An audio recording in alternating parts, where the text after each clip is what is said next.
네, 안녕하십니까. 오늘은 6월 18일 밤이고요. 밤에 외치는 아침 긍정 확언 259일째 힘차게 한번 외쳐봐기 전에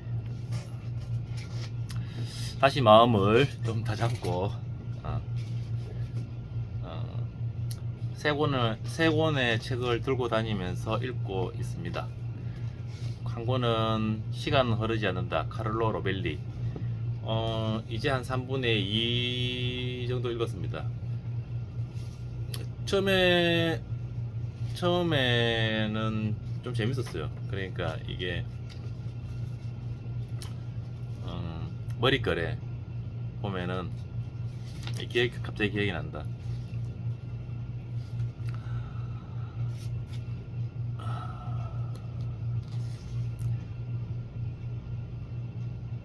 일부는 손가락 사이에서 녹아 사라지게 될 것이다. 책을 보면 일부, 이게 3부까지 있는데 1부는 너무 재밌었어. 읽는 중에 1부는 손가락 사이에서 녹아 사라지게 될 것이다. 정말로 시간은 흐르지 않는다. 이 과학에 관한 좀 이런 얘기인데 좀 재밌었고, 1부는 정말로 손가락에서 사라지듯이 읽었는데 2부부터는 사실 진도가 잘 안 나갔습니다. 진도가 잘 안 나가서 외도 좀 하다가 다른 책으로 외도도 좀 하고 하다가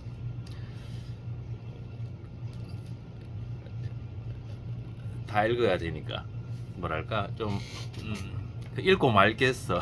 내 이 녀석을 끝내고 말겠어. 약간 이런 생각, 이런 각오로 다시 읽고 있는데 좀의 독서 레벨이 높아서 그런지 조금 저에게는 좀 재미없다. 뒤로 갈수록 재미없다. 처음에는 재밌었는데 뒤로 갈수록 좀 재미없다. 무슨 소리 하는지 모르겠다. 예를 든다면 좀 그런데 그냥 읽고 있습니다. 하루 10쪽씩 읽고 시간 흐르지 않는다. 카를로 로벨리. 과학책 한 권. 뭐 이게 철학책일까? 랄프 알도 에머슨의 자기 신뢰. 철학책 한 권.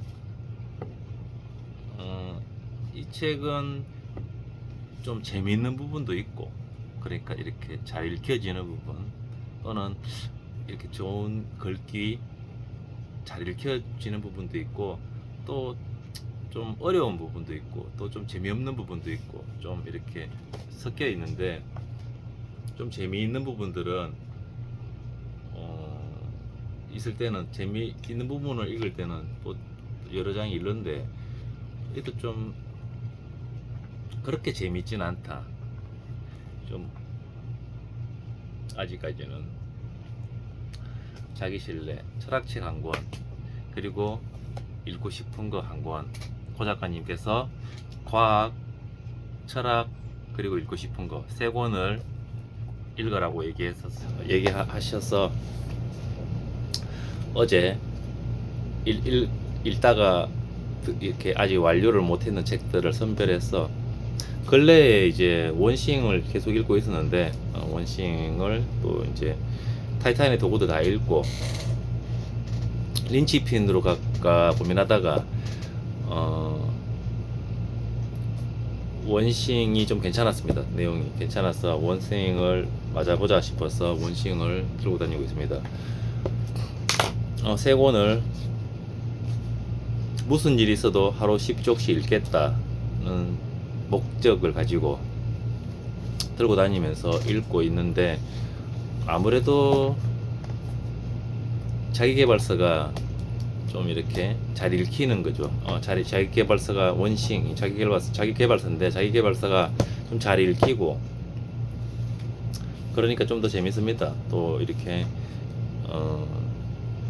뭔가 이렇게 여운이라 그래야 되나, 또는 방향이라 그래야 되나, 이런 지금 나에게 좀 그런 자기계발서니까 뭐 그런 느낌들을 주는 것 같아서 또 좀 잘 읽힙니다.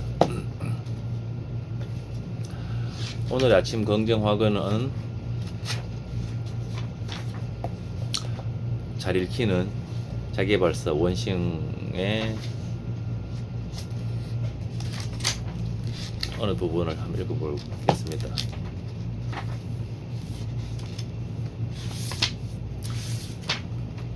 오늘 눈에 들어오는 이 책 보다 보면 눈에 들어오는 좀 대목들이 좀 있는데, 이런 거 올바른 길로 가고 있다 하더라도 그냥 앉아만 있다면 빠르게 달려오는 다른 차에 치이고 말 것이다. 이런 문장들이 이제 이렇게 좀 마음에 이렇게 들어오죠. 이런 글들이.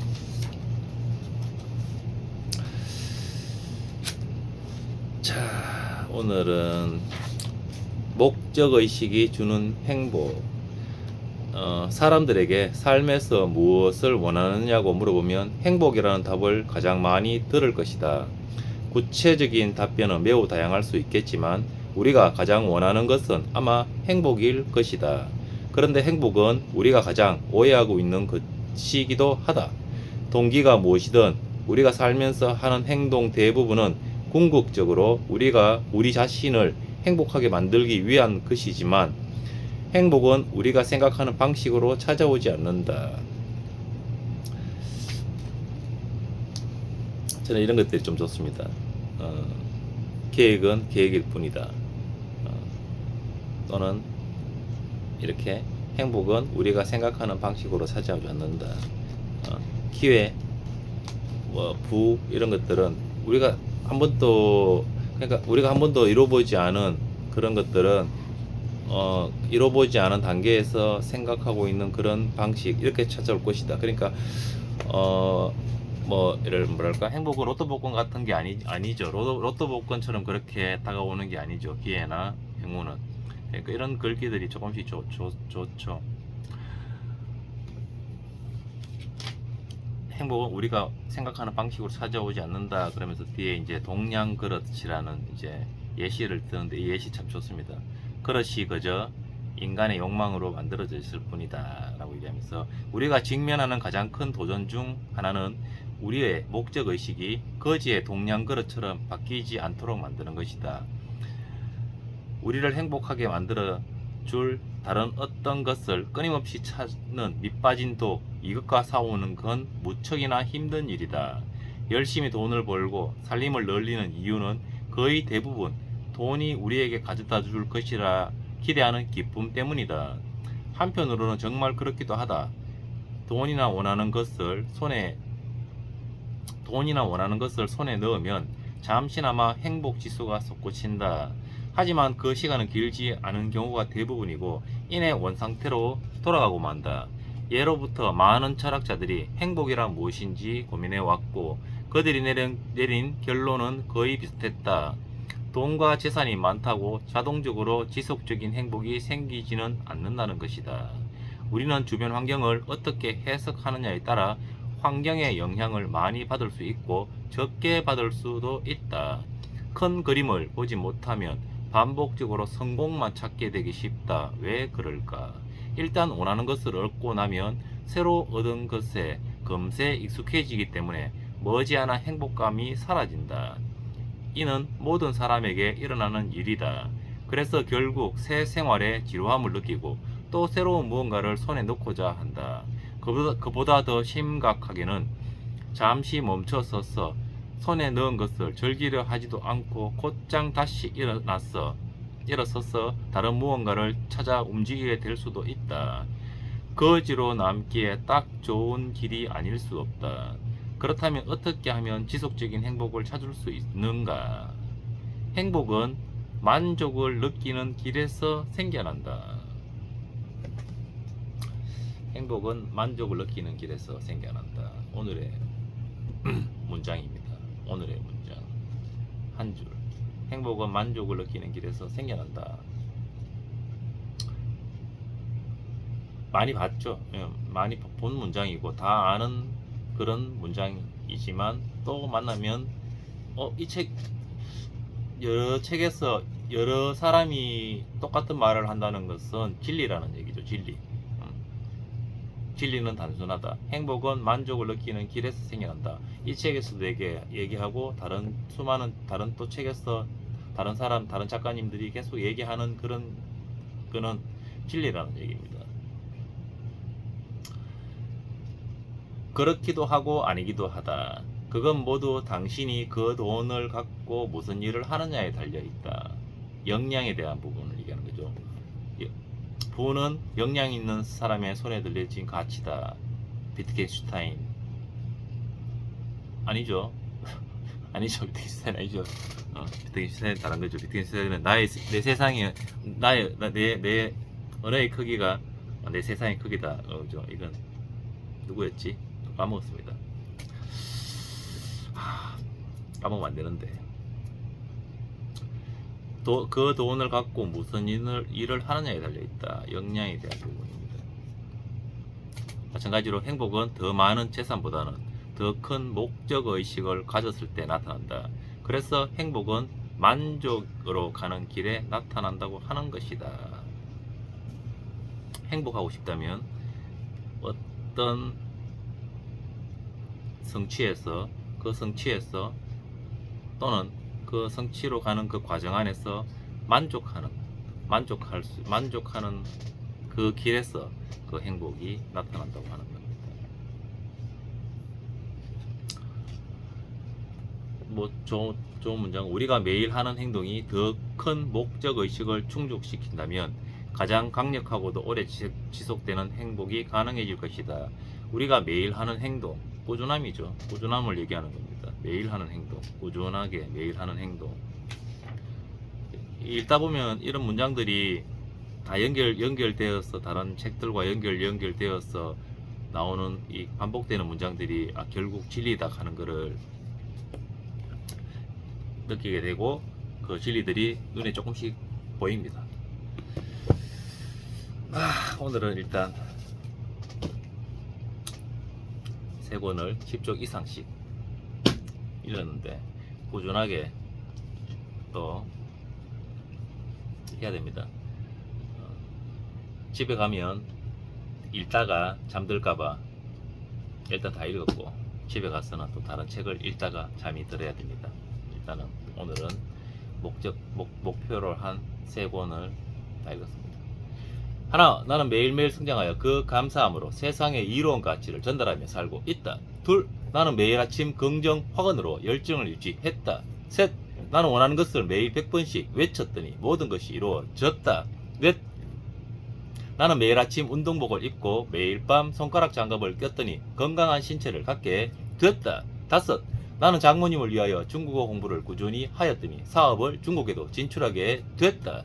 여섯, 매일 10쪽씩 책을 읽었더니 나의 최고의 유희는 독서다. 일곱, 독서와 글쓰기로 사회의 시선을 높였더니 내 안에 잠든 거인을 깨워 진정한 철학자산가가 됐다. 8. 이런 거인의 풍요로움으로 가고 싶은 장소에 가고 싶은 사람과 가고 싶은 시간에 가는 그런 오늘을 살고 있다. 9. 이렇게 나의 시간을 죽음 앞에서 웃을 수 있는 삶을 사는 시간들로 채웠더니 군자 같은 역량 있는 사람이 됐다. 10. 나는 유튜브 앞에 책을 놓았더니 유튜브가 됐고, 독서 앞에 질문을 놓았더니 강사가 됐고, 글쓰기 앞에 사색을 놓았더니 작가가 됐다. 네, 정말 모든 것이 감사합니다. 정말 감사합니다.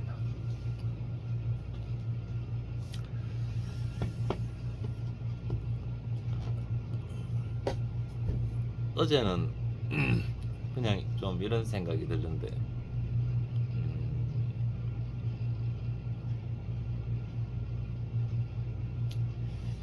문득 야, 내가 뭐랄까 이렇게 글을 쓰는 게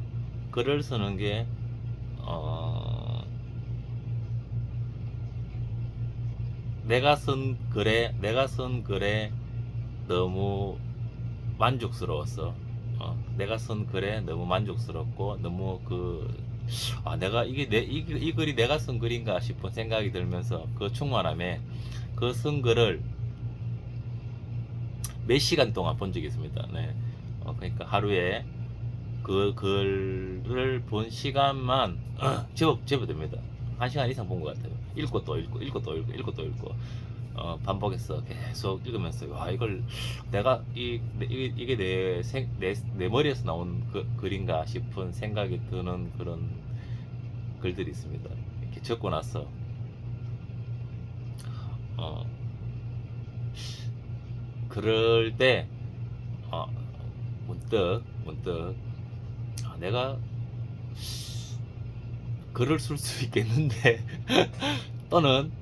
또는 야, 이 글을 쓰는 그러니까 뭐냐면 이 글을 쓰는 이 행위가 나를 엄청 충만하게 하는구나 라는 생각도 같이 들었습니다. 어제는 좀 그랬네요. 열심히 꾸준하게 열심히라면 그렇고 그냥 꾸준하게 매일매일 뭐 한 5분씩 어떠한 주제를 정해놓고 뭐 코 작가님 영상이 제일 좋죠. 주제를 정해두고 매일매일 5분씩 글을 한번 써보겠습니다. 정말 언젠가 한번 정말 뭐 단편 글이라도 한번 적을 수 있는 그런 역량이 되지 않을까 라는 생각도 좀 듭니다. 글을 쓰고 그 쓴 글을 읽는 내 자신이 엄청 굉장히 충만하고 나에게 이런 능력이 있었나 싶은 생각도 들고 기분 좋은 그런 유쾌한 일이었습니다. 글쓰기가 어제는 좀 그런 일이 있었다 입니다. 감사합니다.